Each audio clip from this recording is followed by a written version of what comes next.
gostaria de compartilhar algo com vocês essa noite sobre o julgamento da graça. Como a graça nos acolhe, como a graça nos recebe. De fato, é algo absurdo, mas também é algo maravilhoso, indescritível.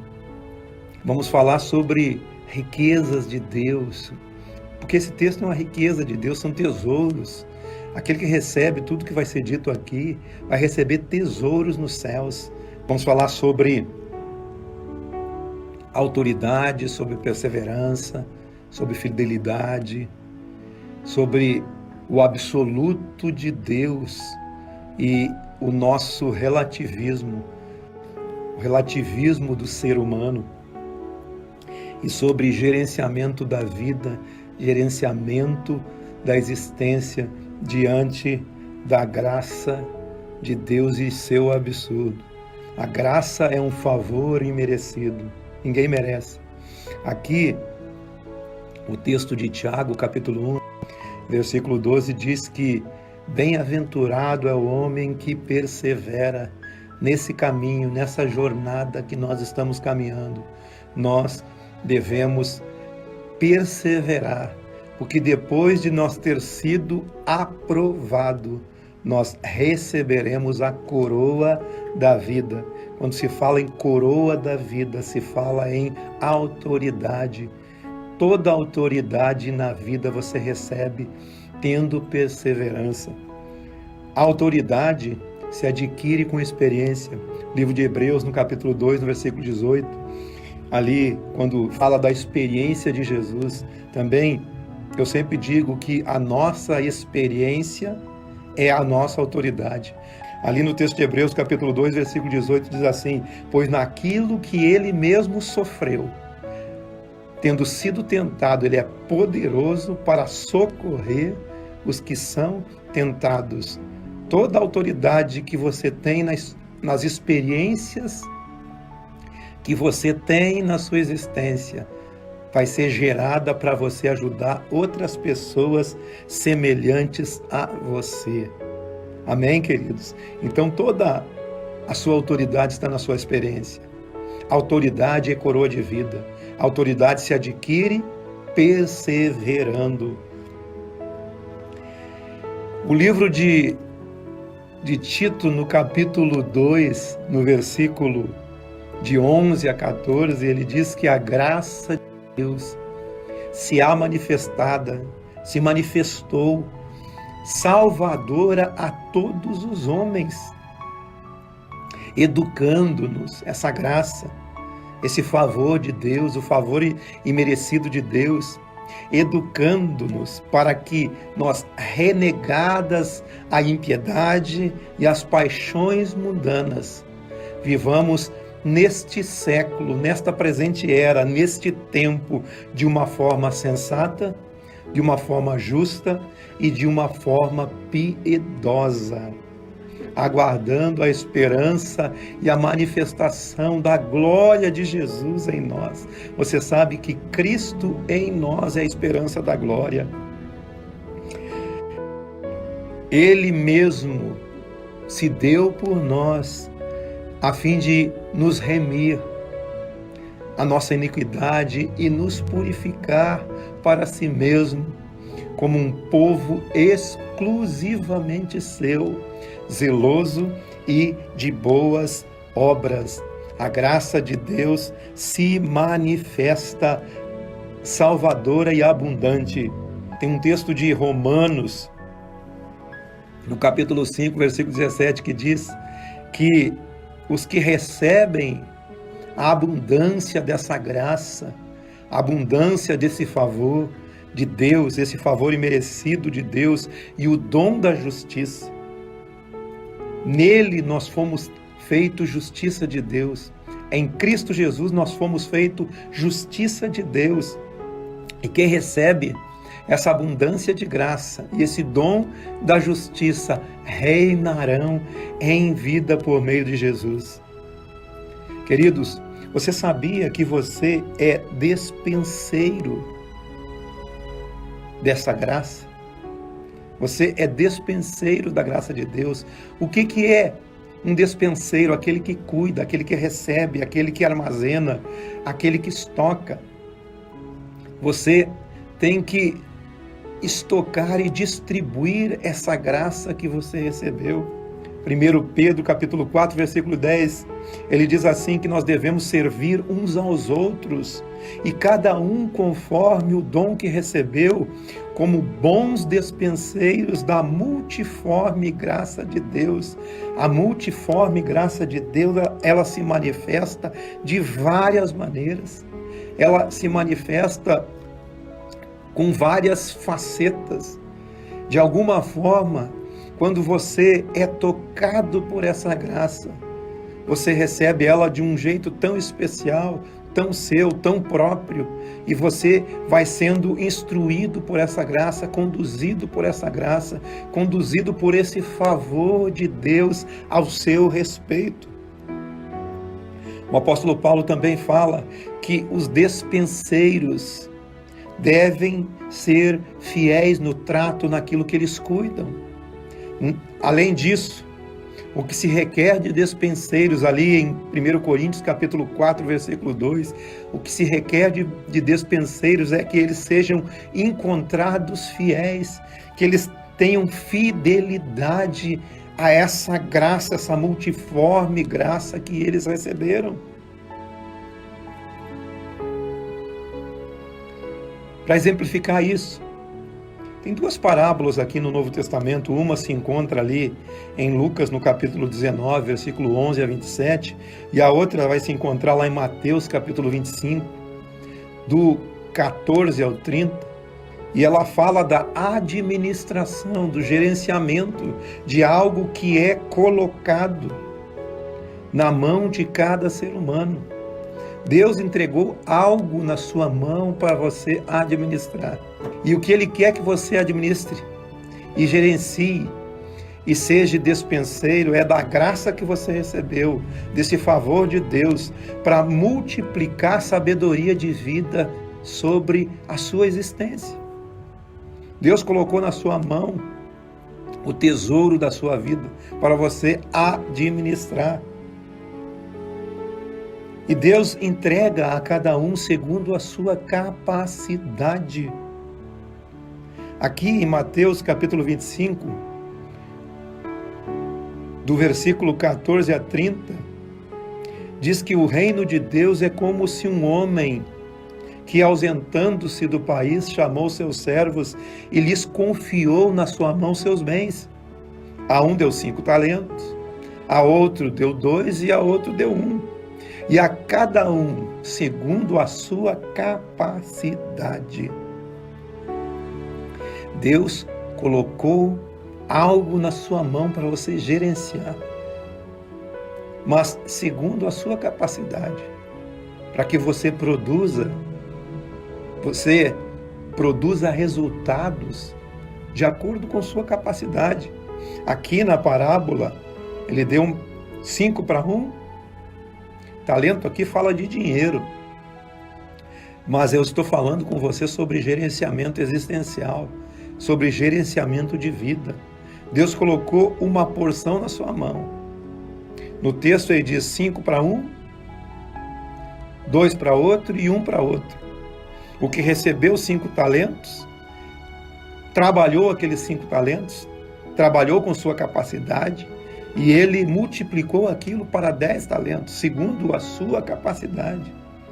O que recebera 2, também gerenciou, fez o gerenciamento, multiplicou e teve um resultado também positivo, que passou de 2 talentos para 4 talentos. O que recebera 1 talento,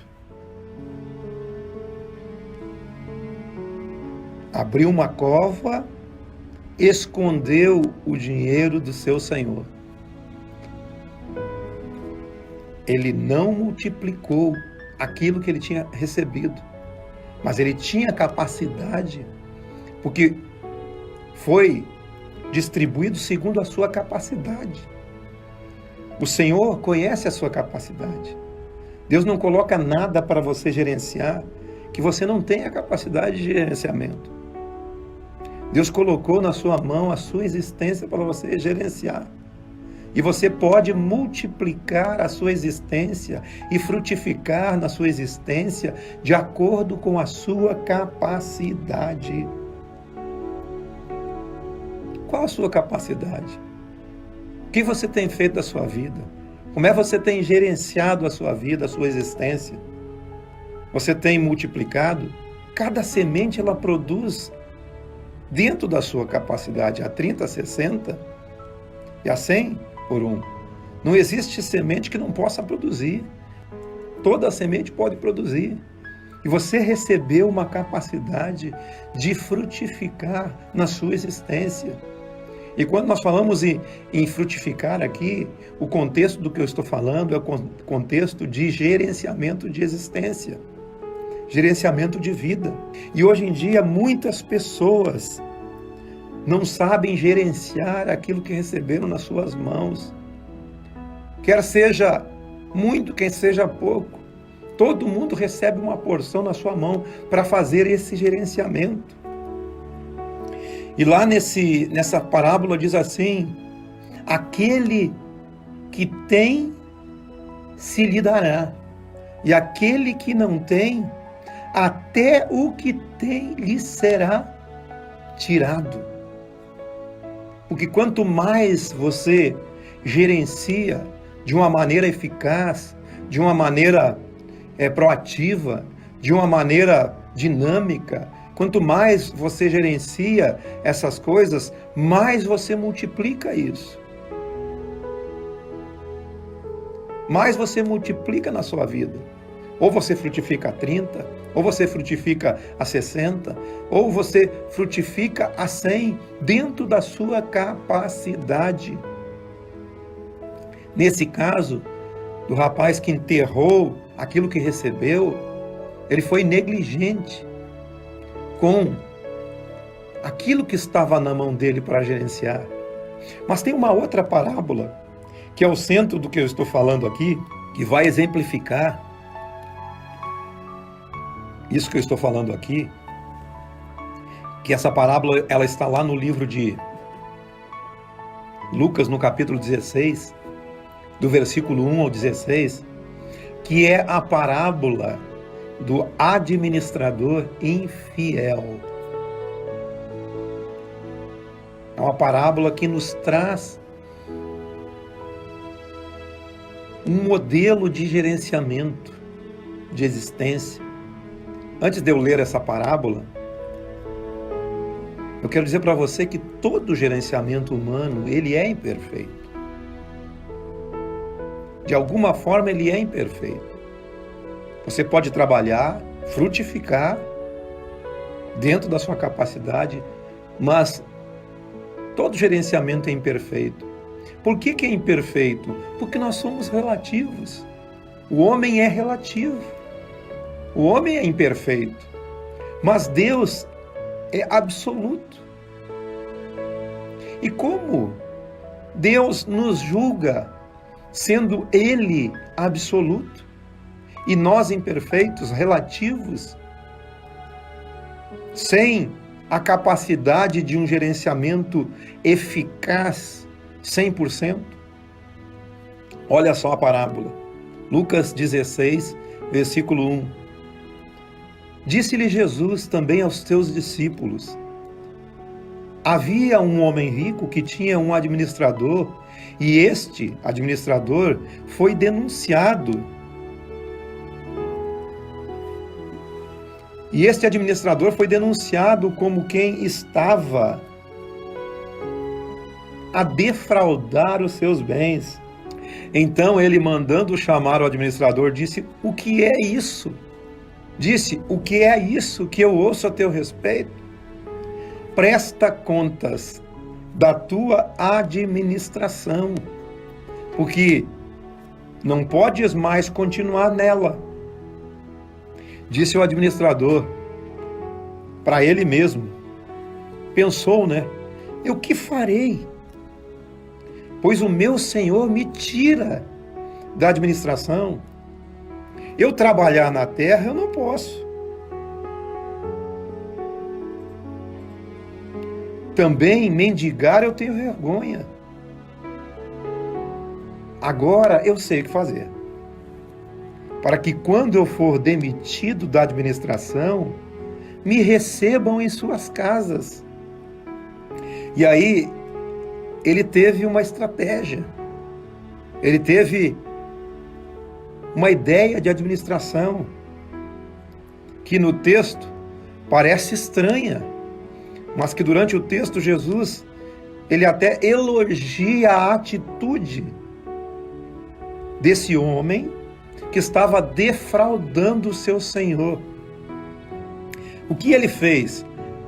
Tendo chamado cada um dos seus devedores,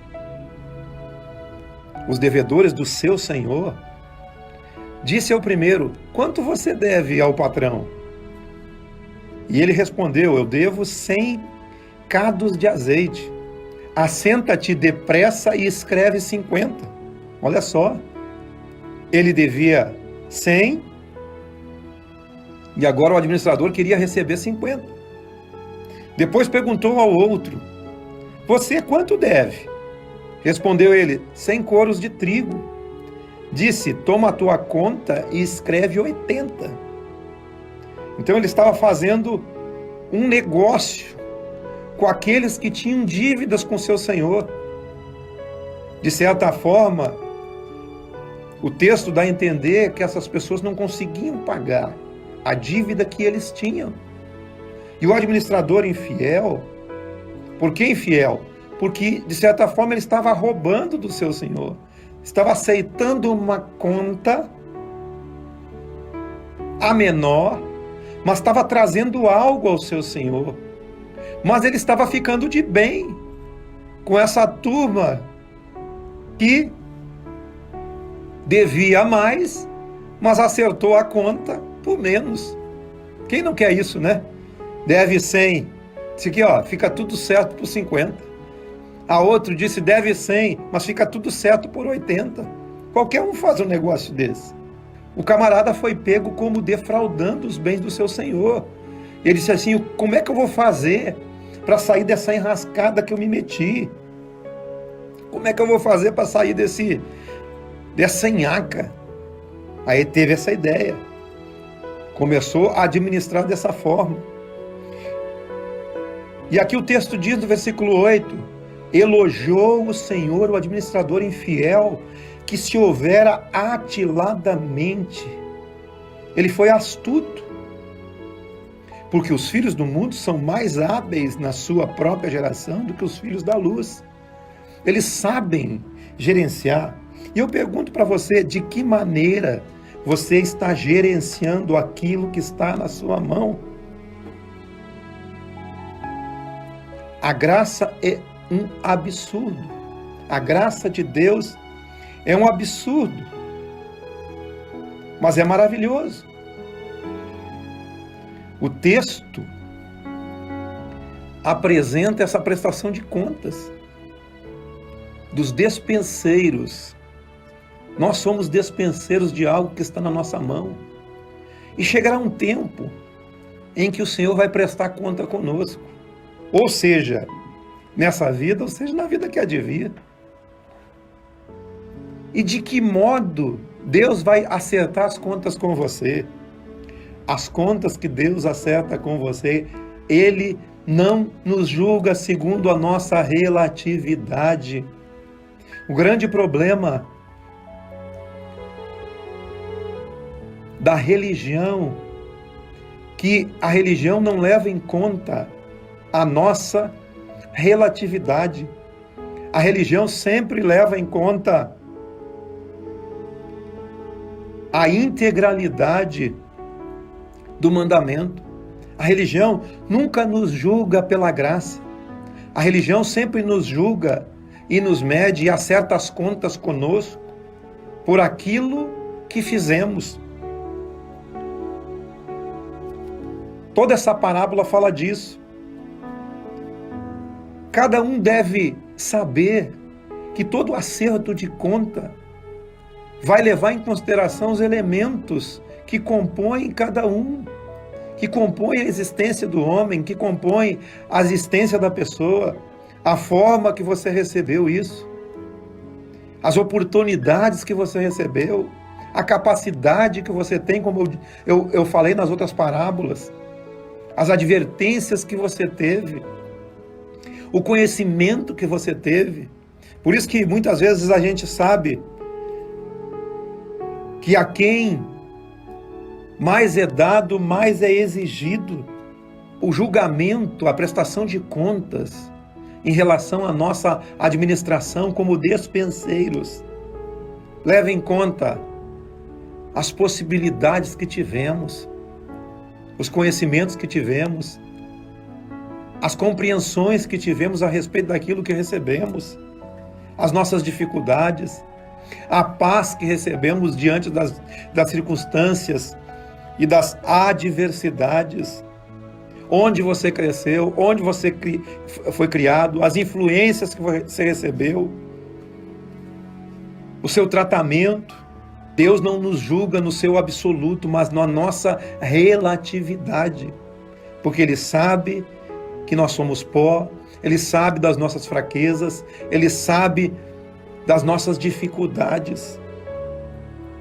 Diante do julgamento da graça de Deus, todos saem satisfeitos, diante desse acerto de conta, porque isso, o julgamento de Deus é um juízo absurdo, porém maravilhoso, porque esse julgamento é a manifestação da graça de Deus. É a manifestação da graça de Deus sobre o homem. Como eu disse no texto, a graça de Deus se há manifestada trazendo salvação a todos. A todos. A graça é um absurdo. A graça é um favor. Não depende daquilo que eu faço. Depende dele, depende de Jesus. A graça de Deus por intermédio de Jesus Cristo de Nazaré.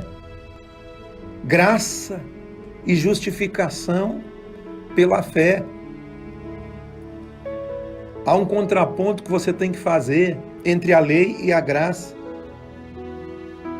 A própria Escritura diz que se você não cumprir um dos mandamentos, você é escravo e é réu de todos.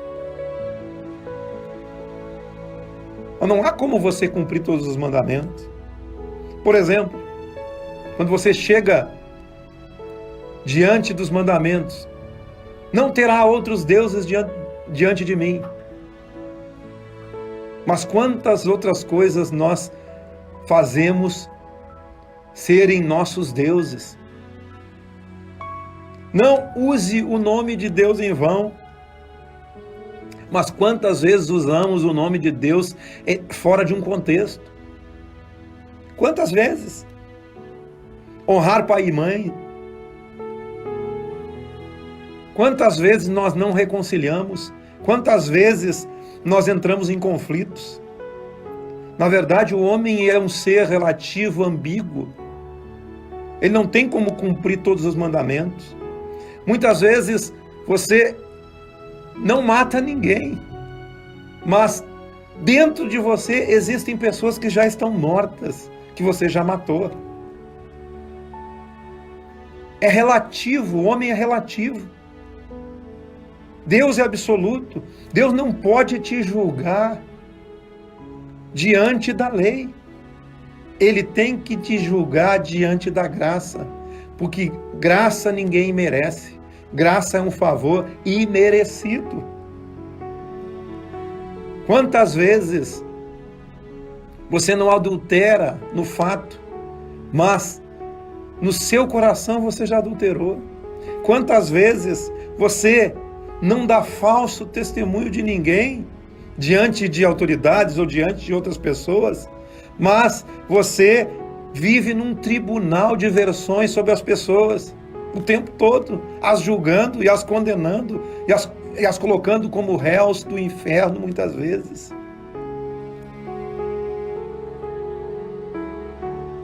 Muitas vezes você não cobiça, porque cobiçar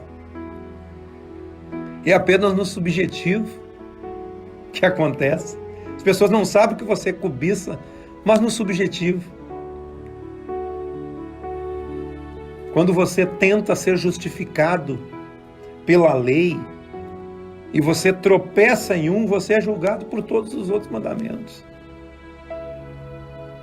Segundo a lei, como diz Paulo em Romanos capítulo 3, versículo 10, todos pecaram. Não há nenhum justo sequer, todos carecem da glória de Deus, mas nós somos justificados gratuitamente por sua graça, mediante a redenção que há em Jesus Cristo. Diante desse acerto de contas, não há aqueles que, por mais moralistas que sejam, possam se safar. Todos nós somos culpados. Todos nós, como a escrita na parede lá, para Belsazar, Mene, Mene, Tekel e Parsim, pesado foste na balança e achado em falta. Diante da lei você é achado em falta, mas diante da graça você é recebido como filho amado. Diante dos mandamentos você é sempre achado em falta.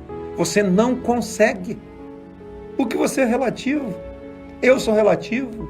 Deus é absoluto. Deus não pode te julgar pelo seu absoluto, mas te julga pela tua relatividade.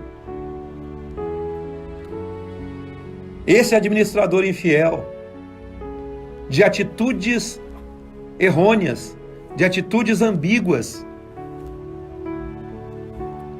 ele ficou muito aquém do que lhe foi atribuído no seu gerenciamento. Assim como nós, muitas vezes, ficamos muito aquém daquilo que é atribuído para que nós gerenciamos nessa existência. Dessa mesma forma que esse administrador ficou assim, nós ficamos muito aquém das demandas, dos valores que o Evangelho nos propõe, nos valores que a boa notícia, a boa nova nos trouxe. Todo gerenciamento da vida é imperfeito, como disse. Todo gerenciamento moral, psicológico, espiritual, existencial, de alguma forma, esse gerenciamento sempre será imperfeito, porque nós somos esses administradores infiéis dos recursos que recebemos, de tudo que recebemos na nossa mão, somos administradores infiéis. E de que forma nós podemos entrar nesse acerto de contas? Nós somos infiéis, administradores infiéis da inteligência, da cultura, da história, dos sentimentos, de tudo que nos cerca. Somos administradores infiéis. Sempre você terá de Deus e do Evangelho uma resposta positiva para o gerenciamento que você faz, mesmo que ele seja imperfeito, como foi o da parábola, como a parábola se apresentou. O que a parábola nos demonstra é que durante o seu gerenciamento de vida, você tem que ter a esperteza do viver, a esperteza que o administrador infiel ali daquele texto teve. O camarada foi pego com a boca na botija, estava defraudando o seu senhor. Eu vou ter que arranjar um meio de me safar, porque eu não vou escapar desse julgamento do meu senhor, do meu patrão. Ele teve a esperteza. E esse ensino, queridos, ele te ensina para você sair da matemática da lei e da religião, e você entrar no encontro com a graça de Deus, com o acerto da graça de Deus. Porque, na verdade, o texto ali fala de infidelidade, imperfeição, relatividade. Como você pode tratar com esse tipo de coisa? Esse rapaz esse administrador teve a esperteza. Se eu não posso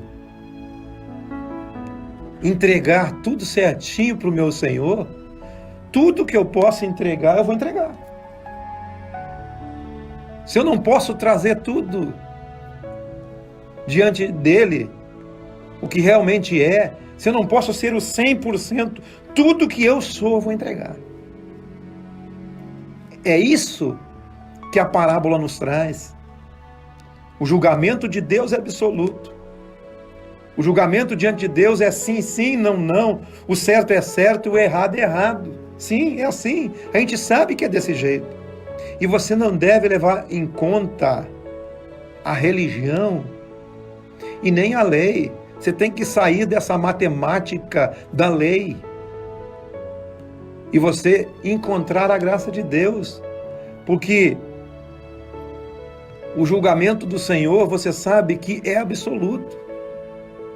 Mas quem sabe que não passa no crivo de um julgamento absoluto, precisa entender de uma forma relativa tudo que ele gerencia. Por quê? Você não pode entregar tudo. Porque uns produzem a 30, outros produzem a 60 e outros produzem a 100. Se 30 é a sua capacidade, entregue 30. Se 60 é a sua capacidade, entregue 60. Se 100 é a sua capacidade, entregue 100. Talvez o seu 100% seja 30. Entregue tudo. Tudo que você puder entregar, entregue. Foi isso que foi elogiado na parábola do administrador infiel. Se você não tem tudo para dar, dê tudo que você tem. Você não pode trazer tudo. Traga tudo que você é. Traga tudo que você é diante de Deus. Deus receberá. Isso é o absurdo da graça e o absurdo que a religião não aceita. Porque para a religião você tem que ser 100% em tudo que você faz. Mas 100% só tem um. 100% em tudo que fez foi Jesus Cristo de Nazaré. Foi o único. Ele é o derramar de profusão de graça sobre a humanidade. Ele é o absoluto que aceita a relatividade do ser humano. Quem sabe que não passa nesse crivo tem que relativizar. O administrador infiel gerencia de modo errado e fiel os bens do seu Senhor. Por que de modo errado? Porque não tinha o que fazer mais. Se você na sua existência hoje não tem o que fazer mais, traga isso diante de Deus. Faça esse acerto de contas, porque a graça de Deus, ela vai ser derramada sobre isso que você trouxer. É melhor você ter 50% de algo do que 100% de nada. O que você tem? Você não tem nada? Mas você tem alguma coisa. Foi colocado algo na sua mão. Você não pode fazer como aquele que enterrou o seu talento. Um tinha 5, trabalhou e multiplicou. Outro tinha 2, trabalhou e multiplicou. Você não pode ficar parado, estagnado e enterrar o que você tem. Deus colocou algo na sua mão para você gerenciar. Você precisa caminhar, aceitar que Deus recebe tudo que você tem.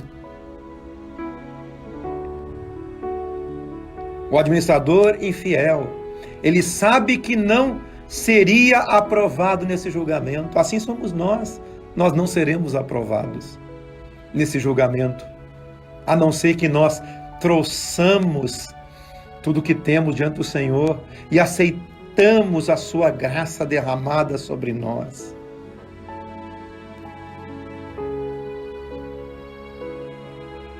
Deus estabelece um outro padrão de juízo.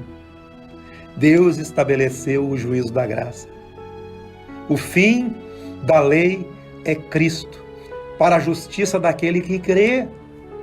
Hoje nós cremos e somos justificados quando cremos. E a graça de Deus se manifesta abundantemente sobre nós, sobre os nossos pecados. Porque onde abundou o pecado, superabundou a graça. Aqueles que recebem a abundância da graça e o dom da justiça, esses reinam em vida por intermédio de Jesus Cristo. E isso está sendo derramado. O padrão estabelecido não é um padrão absoluto, é um padrão de graça. A graça derramada abundantemente sobre a vida do ser humano. Esse é o padrão do julgamento da graça, é o padrão que a religião não aceita. A graça é derramada em cada um e ela vai trabalhar na vida de cada um com aquilo que cada um é. Quem sabe que não sobrevive a esse julgamento precisa relativizar, precisa receber do Espírito de Deus orientação de como proceder. Quem sabe que se for pesado na balança, for achado em falta, deve pensar na vida de uma forma diferente. Você precisa tratar a vida com generosidade, tratar a vida com os padrões da graça de Deus, com os padrões do Evangelho, com os padrões do perdão de Deus, do amor de Deus, da misericórdia de Deus através de Jesus. Jesus Cristo é o poder de Deus para a salvação daquele que crê. E esse poder foi derramado abundantemente sobre a vida de cada um. Quem sabe que não tem tudo para dar, o absoluto, o 100%, traga tudo que tem. O seu relativismo. O seu relativismo é o seu máximo. Se você produz a 30, traga a 30. Deus te aceita a 30, a 60 e a 100 por um. O administrador, o despenseiro, não poderia trazer tudo, mas trouxe o que tinha. Recolheu tudo que pôde recolher. Traga tudo que você tem na sua mão. Algo você tem. Não enterre. Traga ao Senhor. É meio ilógico isso. Mas a lógica da graça de Deus, ela é diferente da nossa lógica. Deus trata você como você é. Deus te aceita como você é. Aceite a graça. E reine em vida por intermédio de Jesus. Você não tem tudo para dar, mas tudo que você tem, você pode trazer ao Senhor. E essa lógica é a sabedoria para a vida. A lógica da graça é a lógica de Jesus. Jesus é aquele que nele estão escondidos todos os tesouros da sabedoria e do conhecimento. Nele está tudo isso. Cristo em você é a esperança da glória. De tudo que você tem, traga ao Senhor. Sua moral, da sua força, da sua lealdade, bondade, da justiça, da verdade, do amor de Deus, da graça. Dê tudo que você pode dar. Não faça a opção pela lei, pelos moralismos. Você não consegue. Eu não consigo, ninguém consegue. É mais fácil você receber a graça, porque de alguma forma nós vamos tropeçar. Se nós não tropeçarmos no exterior, mas no subjetivo nós já tropeçamos. Porque você, como eu disse, você pode cumprir exteriormente todos os atributos e os mandamentos da lei, como os fariseus faziam. Mas dentro deles eles não cumpriam nada daquilo. Dentro deles nada acontecia, nada mudava. Como Jesus disse, dentro deles era rapina e era cadáveres, era ossos mortos. Então, aceite a graça de Deus. Não tente ser justificado por seus moralismos, suas fachadas, seu estereótipo, mas tente ser aceito pela graça. E a graça, ela começa a mudar você de dentro para fora. E é isso que o Evangelho quer fazer, é mudar você de dentro para fora. Faça a opção pela lógica da graça. Nós somos incapazes de gerenciar a existência de um modo absoluto como a lei exige, ou como os mandamentos exigem, mas você pode aceitar a graça de Deus, que a graça de Deus transforma a sua maneira de ser, transforma a sua mente, sua consciência, seu coração.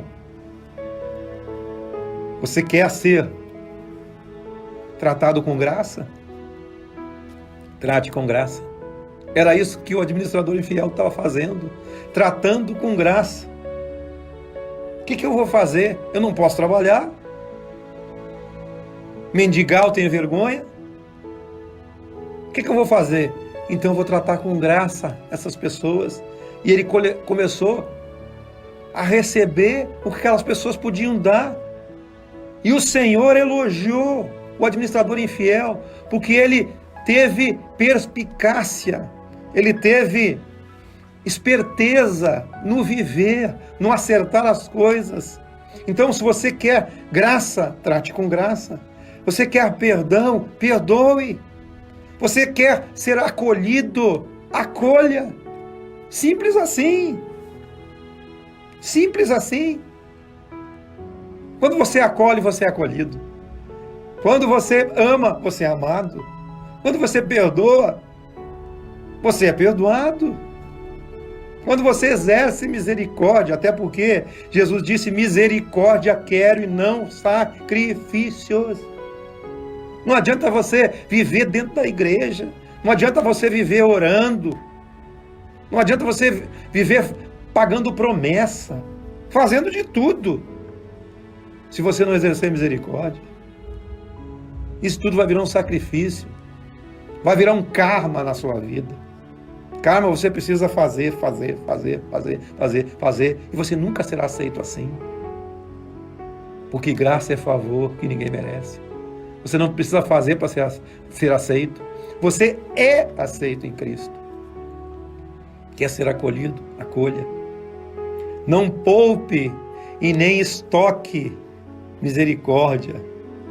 Jesus disse: bem-aventurados são os misericordiosos, porque eles alcançam misericórdia. Não poupe nem estoque graça. Distribua graça.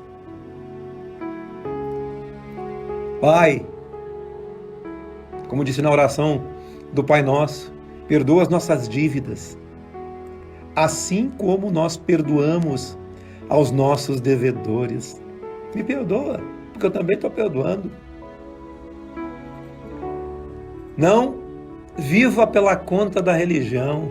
Você não consegue fechar essa conta, você não consegue pagar a conta da religião. A religião sempre vai te cobrar.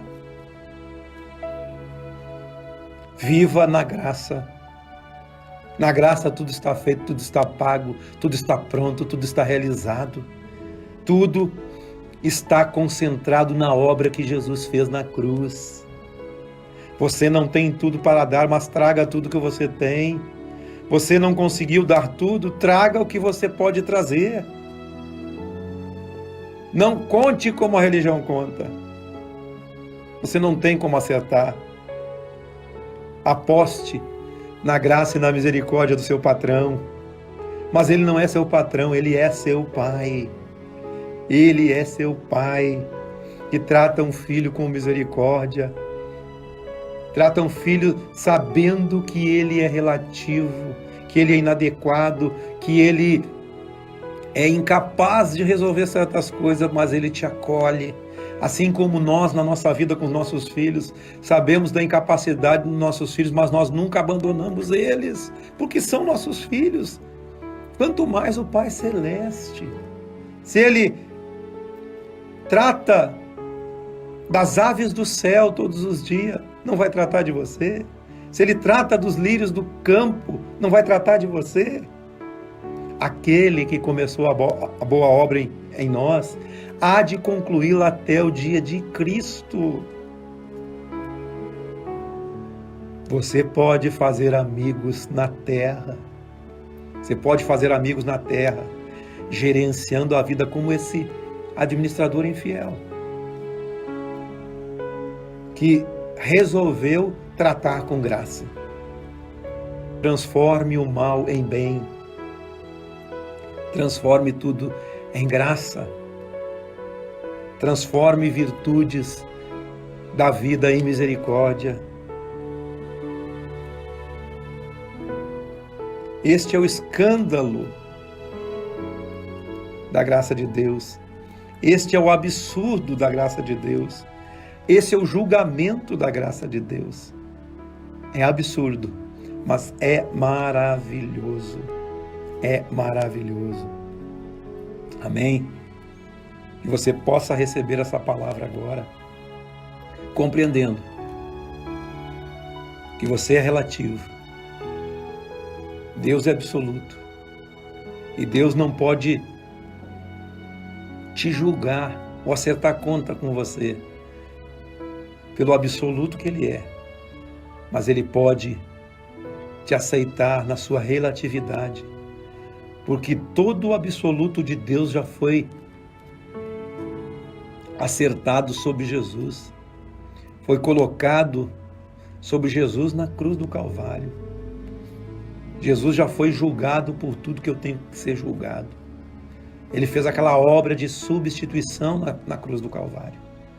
Jesus, Ele tomou as minhas fraquezas, Ele tomou as minhas imperfeições e me substituiu na cruz. É na cruz que eu fui purificado por intermédio de Jesus. Por isso que é um favor que eu não mereço. É uma conta que alguém pagou por mim. Foi Jesus que pagou essa conta. Amém, amém e amém. Vamos orar?